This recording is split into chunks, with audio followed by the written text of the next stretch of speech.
नमस्कार साथियों, सबसे पहले तो 55 साल के हरियाणा को, हरियाणा वासियों को, सब देशवासियों को, खास तौर से प्रदेशवासियों को हरियाणा दिवस की ढेरों शुभकामनाएं।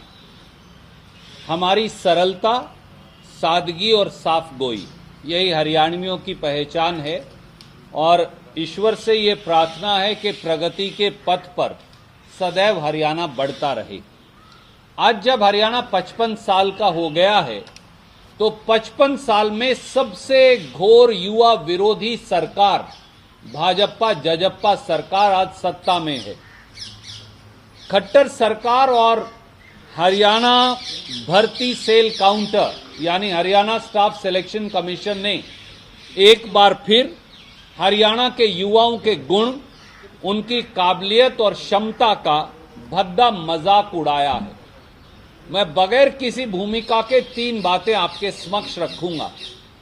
हरियाणा में पेपर में लाखों रुपया खर्च कर खर्ची और पास होने की पर्ची, ये अब तरीका बन गया। 30 से ज्यादा पेपर लीक हो चुके। उसके बाद एक और नायाब तरीका निकाला गया कि OMR शीट ही खाली छोड़ दो ताकि पेपर माफिया के साथ मिलकर उसे बाद में भरा जा सके। और अब एक तीसरा तरीका निकाल लिया गया है। हरियाणा के 8,39,000 नौजवान इस समय जब हम आपसे बात कर रहे हैं तो वो इस समय पुलिस कांस्टेबल पुरुष के पेपर दे रहे हैं। 31 अक्टूबर, 1 नवंबर और 2 नवंबर। कल पहले सुबह और इवनिंग के शिफ्ट में पेपर हुए। उनमें पहले तो 4 और 4 यानी 8 पेपर पूछे गए। भैया, एक पद, एक परीक्षा पर पेपर 8, और मैं उन 8 के 8 पेपर्स की प्रतिलिपियां आपको भेज रहा हूं। अब उससे भी ज्यादा अजीबोगरीब बात यह है, मैं उस पेपर के कुछ सवाल आपको पढ़कर बताऊंगा और जरूर आज मुख्यमंत्री खट्टर साहब, उनके DGP साहब, उनके IG साहब और पूरे मंत्रिमंडल से पूछिएगा, या आप भी कोशिश करिए कि जो इस सवालों का जवाब देगा मैं 100 रुपए का चेक दूंगा उसे। सवाल क्या है? बंगाल की खाड़ी और हिंद महासागर से कौन से साइक्लोन ओरिजिनेट होते हैं? पश्चिमी चक्रवात, उष्ण कटिबंधीय चक्रवात, पूर्वी चक्रवात, समशीतोष्ण चक्रवात। एक और सवाल देखिए, फिलिंग द ब्लैंक्स। प्रति सेकंड रिचार्ज होने वाले पिक्सल की संख्या क्या है ताकि उनकी चमक बनी रहे? A रिफ्रेश दर, B नियोजन, C पिक्सल दर, B बिट गहनता। तीसरा सवाल देखिए, catla fishes are A surface feeders, B bottom feeders, C feed at all levels, D middle feeders. माफ कीजिए, कहीं आप चौंक जाएं, मैं DGP या FBI इंटरपोल के लिए नहीं, ये हरियाणा पुलिस पुरुष कांस्टेबल की परीक्षा है। चौथा सवाल देखिए, कैंथ्रोफिली क्या है? A चमगादड़ द्वारा परागण, B भृंग द्वारा परागण, C घोंगे द्वारा परागण, D पक्षियों द्वारा परागण। एक और सवाल देखिए, शरीर में छिद्रों और वॉल्स में कैनाल मौजूद हैं। A अमेलिडा, B Annelida, C Porifera, D थोड़ा मुझे बोलने में दिक्कत है, शायद आप समझ सकें, कैटनोफेरा। ये 12वीं कक्षा के पुलिस परीक्षा। एक सवाल और देख लीजिए, द कॉलकोज, अगर मुझे उसका प्रोनाउंसिएशन सही, थोड़ा अंग्रेजी में कई बार हाथ तंग होता है हरियाणा के लोगों का। The kolkhoz is a collective farming model introduced in A China, B Cuba, C Russia, 4 USA। हमने सोचा पेपर तो हरियाणा में हो रहा है। एक सवाल और देखिए, फिलिंग द ब्लैंक्स। एक अत्यंत उच्च गति निम्न लागत प्रक्रिया है जो कंप्यूटर जनित सूचना को प्रत्यक्षतः कंप्यूटर टेप या कार्ट्रिज से एक छोटे माइक्रोफिल्म मीडिया से अभिलेखित करती है। मुझे तो पढ़ने में ही बड़ी दिक्कत हो रही है। एक character output microfilm, B computer output microfilm, C character oriented microfilm, D computer oriented microfilm. एक और सवाल देखिए, मेंढक में रेड ब्लड सेल, मेंढक में रेड ब्लड सेल होते हैं। ए केंद्रक, बी ट्राइफिड, सी थोड़ा मुझे बोलने में दिक्कत है समूलोच्छेदक, डी बाइफाइड। ये एक पेपर है और मैं आपका समय नहीं लूंगा, परंतु लगभग जो जितने भी पेपर हैं उनके अगर आप सवाल देखें तो उनके सवालों का तरीका लगभग एक ही तरह का है, उसमें कोई ज्यादा अंतर नहीं है। एक और देख लीजिए, हाँ मैं दूंगा। एक और पेपर का सवाल देखिए, according to Karl Marx, Karl Marx तो आपने पता ही है आप हम सबको, the owners of the means of production in a society are called A proletariat, B bourgeois, C vassals, D none of the above. एक सवाल और, फिर मैं आपको मेरी बात कहूंगा। एक सवाल और देख लीजिए, यदि मादा जनक उभयलिंगी फूल धारण करती है तो फूलों की कली के खिलने से पहले ही फॉरसेफस का उपयोग करके पराग कोशों से पराग केसर को हटाना जरूरी है। इस क्रिया को इमासिक्यूलेशन या बैंगिंग या कृत्रिम हाइब्रिडाइजेशन या ग्लाइकोबासिलाइजेशन क्या कहा जाता है? ये सब सवाल हैं खट्टर साहब ने जो पूछे हैं कल। ये कांस्टेबल पुरुष की परीक्षा है, कहीं एफबीआई इंटरपोल ना समझ लें गलती से, और हरियाणा में हो रही है, कहीं आप समझें कि ये अमेरिका में या रशिया में हो रही है, वहां नहीं हो रही। साथियों, मैं केवल आपको बड़े सादे 3 बातें आपके समक्ष रखना चाहता हूं। पहला, परीक्षा 1, पद 1, आप एक ही दिन में 8 पेपर कैसे दे रहे हैं?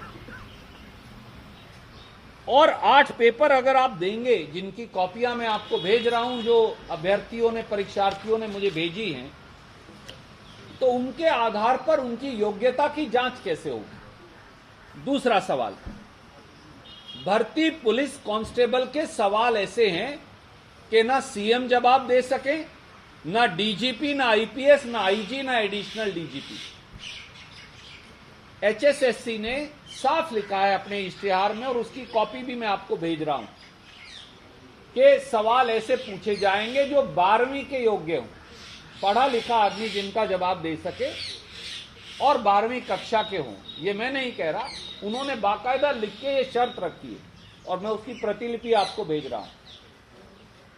पर अगर आप इन 8 पेपरों को दें तो हरियाणा के युवाओं की ओर से आदरणीय मुख्यमंत्री खट्टर साहब और उनके मंत्रिमंडल को मेरी चुनौती है कि आप इन 8 पेपरों में से किसी पेपर में भी 30% सवालों का जवाब देकर दिखा दें, तो फिर हरियाणा के युवा जो आप कहेंगे वो स्वीकार कर लेंगे। हरियाणा के सम्मानित डीजीपी और उनके आईजीज को मेरा निमंत्रण है कि पत्रकार इन्विजिलेटर बन जाएं और आपकी देखरेख में बगैर नकल मारे इनमें से 30 पैसे सवालों का जवाब देकर दिखा दें। तो जिन सवालों का जवाब ना मंत्रिमंडल पूरा मिलकर दे सकता, ना मुख्यमंत्री दे सकते, ना डीजीपी और आईपीएस अधिकारी दे सकते, वो हरियाणा के 10 लाख युवा, 8,39,000 युवा इन पेपरों में बैठ रहे हैं, वो कैसे दे पाएंगे? क्या ये एक भद्दा मजाक नहीं? तीसरी बात, 31 तारीख को यानी कल 8,39,000 में से लगभग 2.5 लाख बच्चे बैठे मॉर्निंग और इवनिंग शिफ्ट में। अगर आप 8 पेपर पूछेंगे तो 200 बच्चों को एक पेपर गया, 50,000 बच्चों को एक और पेपर गया, 5,000 बच्चों को एक और पेपर गया, 5,000 बच्चों को एक और पेपर गया। इनकी इक्वलाइजेशन कैसे होगी?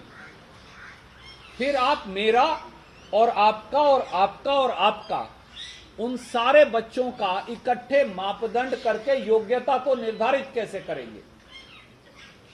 एक परीक्षा एक पद यूपीएससी भी अगर करता है तो मॉर्निंग इवनिंग में वो ज्यादा से ज्यादा 2 पेपर पूछ लेता है और उनका इक्वलाइजेशन क्राइटेरिया होता है।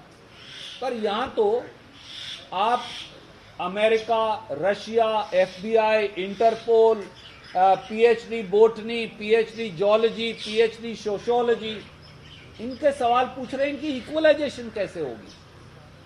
अगर नहीं होगी तो योग्यता का मापदंड क्या होगा? और चौथा, इन सारे पेपर्स में एक बात यूनिक है और कॉमन है, इनमें हरियाणा से कोई सवाल नहीं है। आप ये पेपर जो भेज रहा हूं आप देखेंगे, हरियाणा से जुड़े 95 में से 1 या 2 सवाल ही। और दूसरी बात और क्या है, पुलिस कांस्टेबल भर्ती का विषय क्या होना चाहिए साथियों? हरियाणा का सामान्य ज्ञान, जो कि स्टेट सब्जेक्ट है, हरियाणा की भौगोलिक, सामाजिक और राजनीतिक वास्तु स्थिति, भारतीय दंड संहिता इंडियन पीनल कोड से जुड़े सवाल, संविधान में मौलिक अधिकारों से जुड़े सवाल, मानव अधिकारों से जुड़े सवाल, मानवीय दृष्टिकोण और सामाजिक समरसता से जुड़े सवाल। ये क्राइटेरिया होगा ना, कोई भी आपको ये बता सकता। परंतु 8 ये पेपर इनको देखकर साफ है कि सवाल इन सारे विषयों को छोड़कर सवाल हैं एमए और पीएचडी बॉटनी के, एमए और पीएचडी सोशियोलॉजी के, जियोलॉजी के, फिजिक्स के, मैथमेटिक्स के, अंतरराष्ट्रीय जनरल नॉलेज के, वर्ल्ड ट्रेड ऑर्गेनाइजेशन के, वर्ल्ड ट्रेड ऑर्गेनाइजेशन की पॉलिसीज के, एमएससी मैथमेटिक्स के, ये सवाल पूछे जा रहे हैं। तो सवाल बड़ा सीधा है कि आप पिछली बार जब आपने पेपर दिया तो आप एसआई के लिए डंगरों के सवाल पूछ रहे थे, आपको मैंने वो भी पढ़ के सुनाए थे कि भैंस का कृत्रिम गर्भधान कैसे होगा, ये सब इंस्पेक्टर से पूछा जा रहा था, या कौन से किस्म की भैंस के सींग किस रंग के होते हैं या उनकी शक्ल कैसी होगी। अब आप पूछ रहे हैं एफबीआई और इंटरपोल की भर्ती के। तो साफ है कि खट्टर साहब की सरकार 55 सालों में सबसे युवा विरोधी सरकार है और यह हरियाणा के युवाओं की दक्षता, उनके गुण, उनकी काबिलियत का भद्दा मजाक उड़ा रही है। ये एक षड्यंत्रकारी तरीका है ताकि सारे बच्चे फेल हो जाएं। जिन्हें आपको पास करना है उनकी ओएमआर शीट खाली रखिएगा, उसमें आप टिक करवा दीजिएगा। आप ही ने ये बात खबर चलाई है पिछले 3 महीने में, ये तो आपको मालूम चल गई कि 700 से अधिक 62 कैटेगरी में ओएमआर शीट खाली मिली। क्यों? ऐसे सवाल पूछेंगे तो जिसे पास करना है वो खाली छोड़ाएगा, बाद में आप उसे टिक करते रहिएगा। ये एक षड्यंत्र है। ये दुर्भाग्य है इस प्रदेश का कि आज जब हरियाणा 55 साल का हो गया है तो हरियाणा के युवाओं से ऐसा क्रूर, ऐसा जुल्म और ऐसा अपराध उनके साथ किया जा रहा है। हमारी ये मांग है कि सीधे सीधे मुख्यमंत्री जी आज जिम्मेवारी लें। वो एक सम्मानित बुजुर्ग हैं हमारे, उन्हें आगे बढ़कर जिम्मेवारी लेनी चाहिए और ऐसे कर्मचारी चयन आयोग को जो बेवकूफाना, बेतुकी भरे, जो विषय से ना जुड़े हुए, कभी डंगरों से जुड़े हुए और कभी एमएससी बॉटनी से जुड़े हुए, जियोलॉजी और सोशियोलॉजी से जुड़े हुए, अमेरिका, रशिया, इंटरपोल, डब्ल्यूटीओ से जुड़े हुए ऐसे सवाल अगर आप पुलिस कांस्टेबल से पूछेंगे तो फिर किस प्रकार से बच्चों का गुण और दोष उसकी जांच हो पाएगी। हमारी ये मांग है कि ऐसे कमीशन को बर्खास्त ही कर दिया जाना चाहिए। कोई भी सवाल आप पूछना चाहें तो स्वागत है।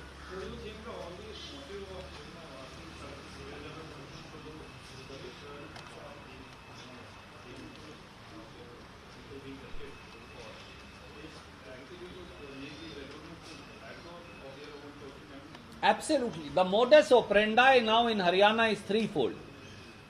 30 papers have leaked in last 7 years. Not a single person has been convicted. Not a single connection of those paper leak mafia to those sitting in the citadels of power have been exposed.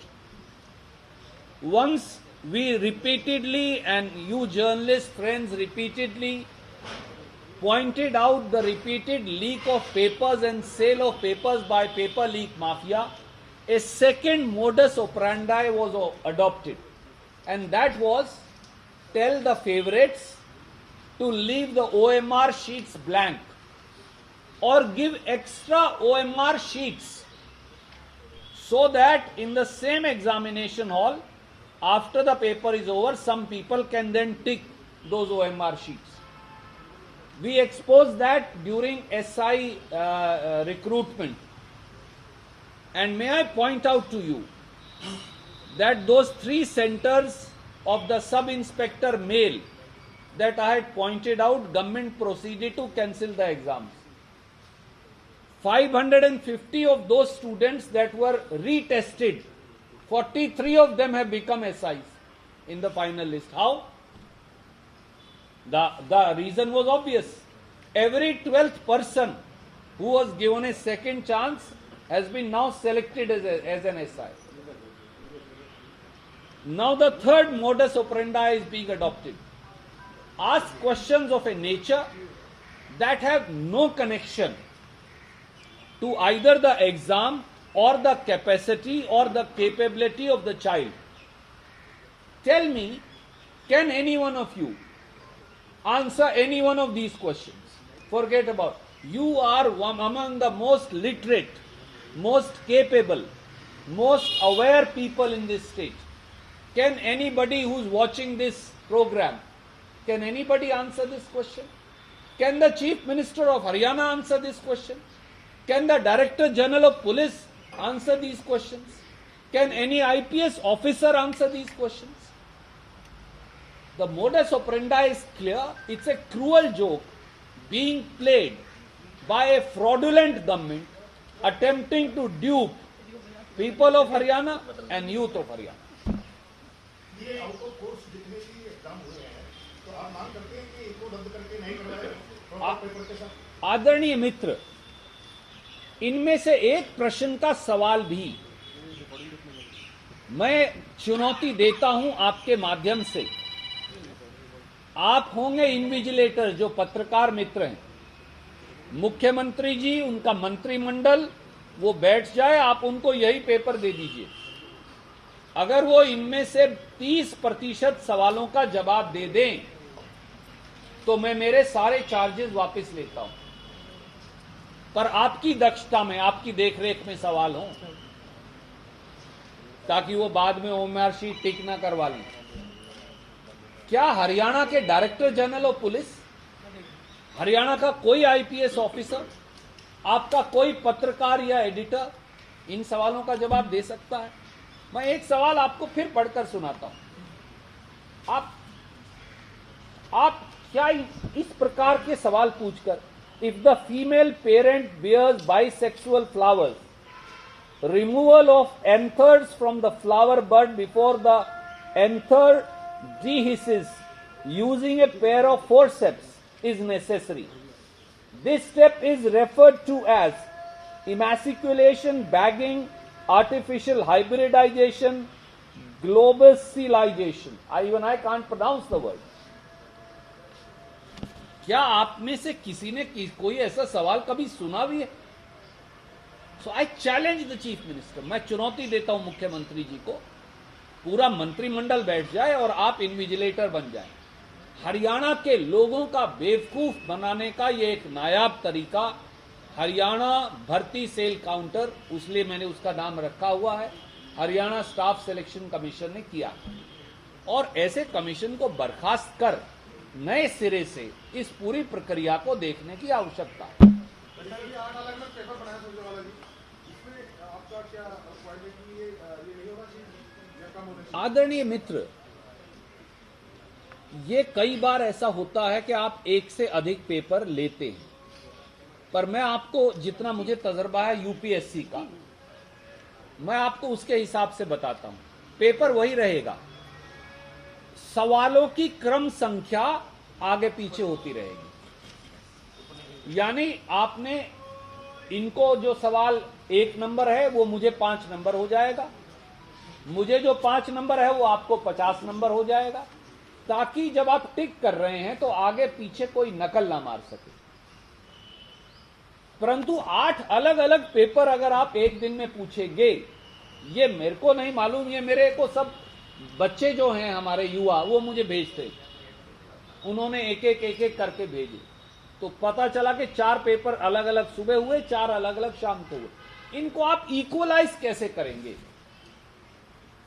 आप एक बार इतने सारे channel यहां हैं, आप मुझे बताइए, इन अलग अलग चैनल से अगर हम अलग अलग सवाल पूछें तो वो एक जवाब कैसे दे पाएंगे, और उनका इकट्ठा मापदंड क्या होगा? ये बात आप कुछ ये इसमें ना जो आपने लिखा है 10+2 हरियाणा बोर्ड लिखा है, वो सीबीएसई भी नहीं लिखा। एक पॉइंट तो ये जी बिल्कुल, आपकी बात वाजिब है, मैं ये बोल रहा हूं। उन्होंने इसी में ये लिखा है कि 4 दिन पहले 25 तारीख को शायद उन्होंने एडवर्टाइजमेंट दिया था कि नॉर्मलाइजेशन होगा, जिसकी आप बात कर रहे हैं कि इक्वलेंसी कैसे होगी।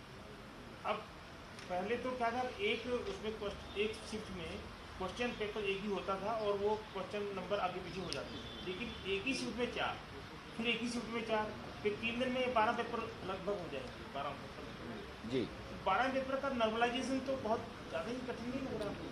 साहब, इन 8 पेपरों का नॉर्मलाइजेशन कोई नहीं कर सकता। 24 मतलब 4 दूनी 8, 8 3 मैं केवल एक दिन का, आज वो क्या करेंगे आज मालूम चलेगा, परंतु कल 31 तारीख को उन्होंने 8 पेपर दिए।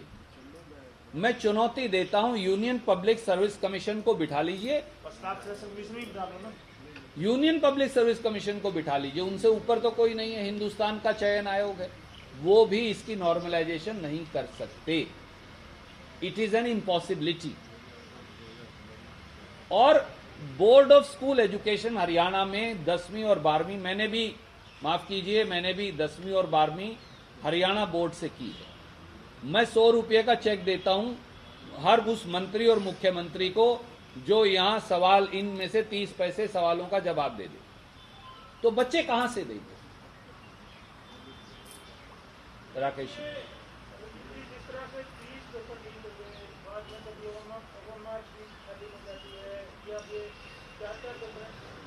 सारा सिस्टम देखिए, एक पेपर की रद्द होता है तो कहीं करोड़ों रुपया बच्चों का खर्च होता है, 6 महीने में खर्च लेट जाती है, मारामारी मचती है, कई दुर्घटनाओं में लोगों की जान भी चली जाती है।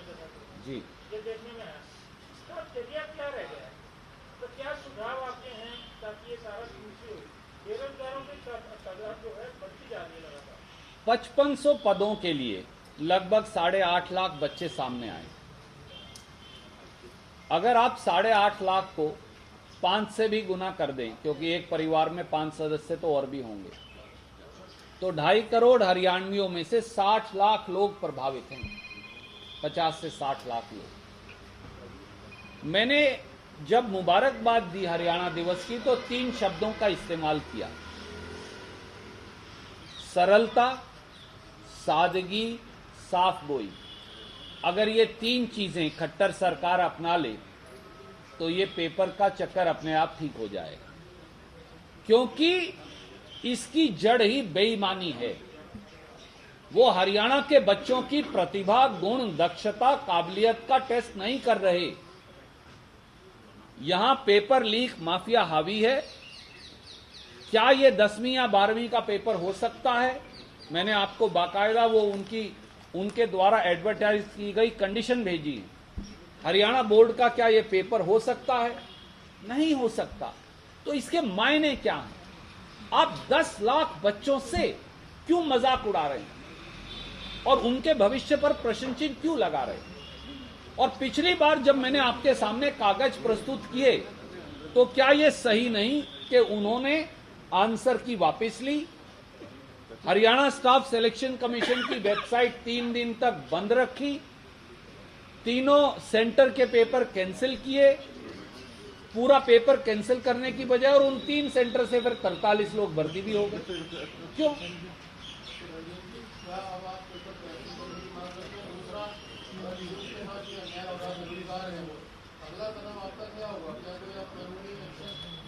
आदरणीय साथी, आज आपके माध्यम से हरियाणा की जनता के सामने सबसे पहले तो मैं ये महत्वपूर्ण प्रश्न रखना चाहता था। आदरणीय मुख्यमंत्री जी भी आज आपसे मुखातिब होंगे। मेरी ये राय है, ये पेपर अब आपके पास हैं, आप और सवाल तो जरूर पूछिएगा, पर वो हमारे बुजुर्ग हैं, बड़ी विनम्रता से इनमें से भी 1-2 सवाल कहना साहब, जवाब देना इनका कोई बताइएगा। Which of the following pair has the person sitting opposite each other? MB, RV, TV, UR, उनसे पूछिएगा कि हम आमने सामने बैठे, इनमें से कोई सवाल का जवाब दे दे। हमारा ये कहना है कि इन पेपर की प्रासंगिकता क्या रह गई?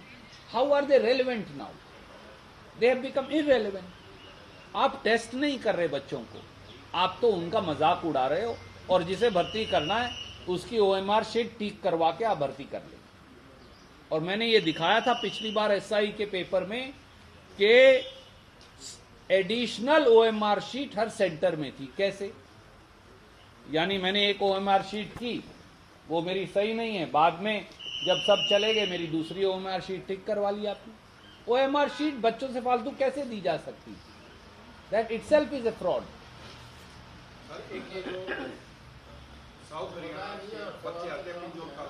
सॉरी, मैं एक बार अभी आता जी।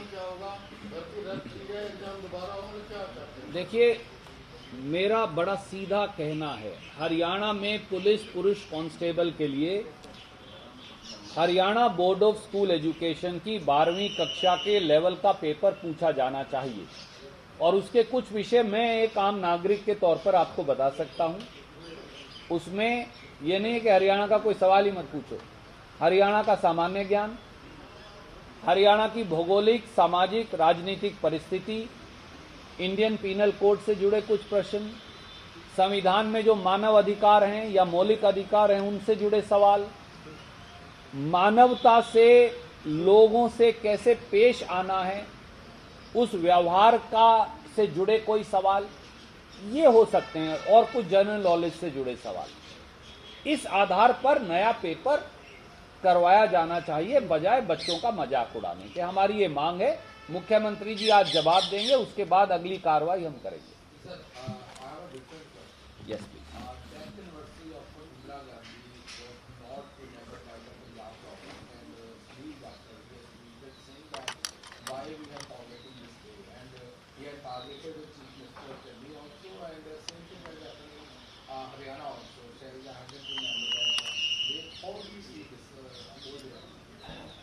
Can I say one thing very respectfully to you? Yesterday was death anniversary of one of the most pioneering leading ladies who was a proud Indian, and all of us are proud of her as Prime Minister. All of us remembered her. Also, it was the birth anniversary of Loh Purush Sardar Vallabhbhai Patel ji. All of us remembered him.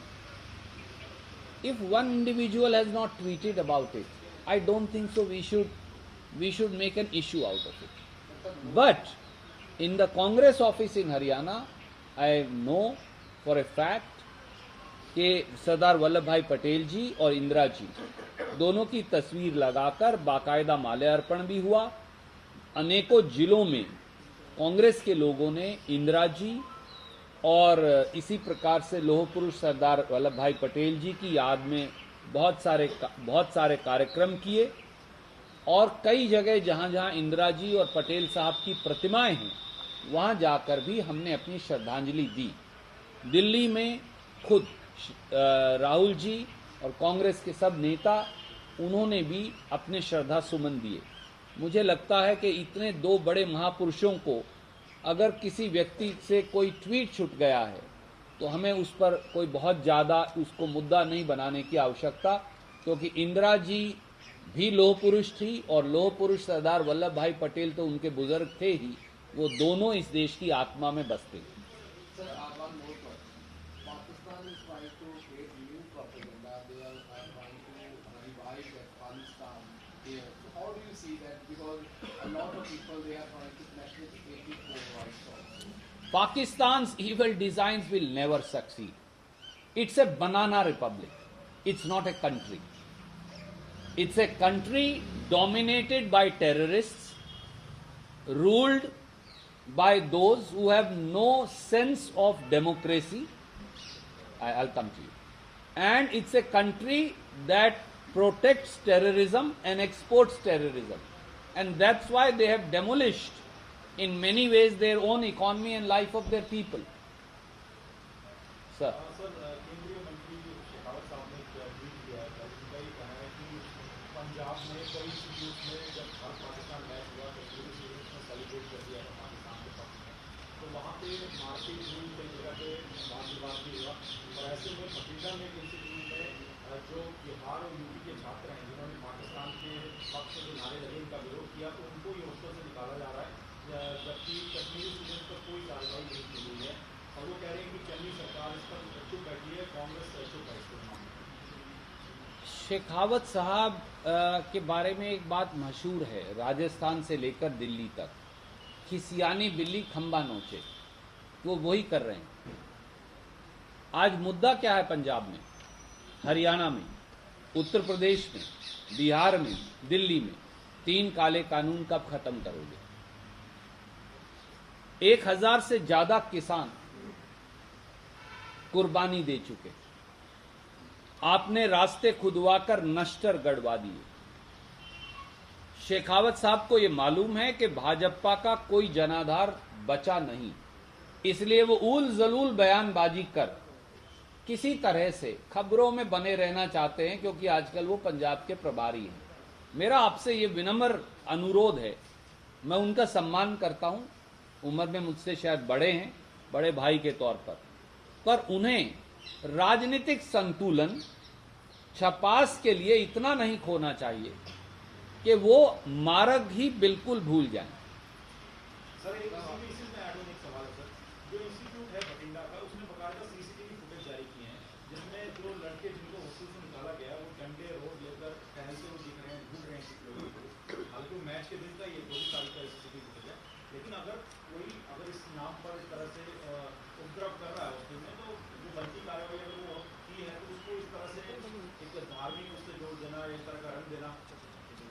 मेरा ये मानना है, हिंसा का भारत की सभ्यता में, भारत की संस्कृति में कोई स्थान नहीं। वो हिंसा हिंदू के खिलाफ हो, वो हिंसा सिख के खिलाफ हो, वो हिंसा मुसलमान के खिलाफ हो, वो हिंसा ईसाई के खिलाफ हो, वो हिंसा दलित पिछड़ों के खिलाफ हो।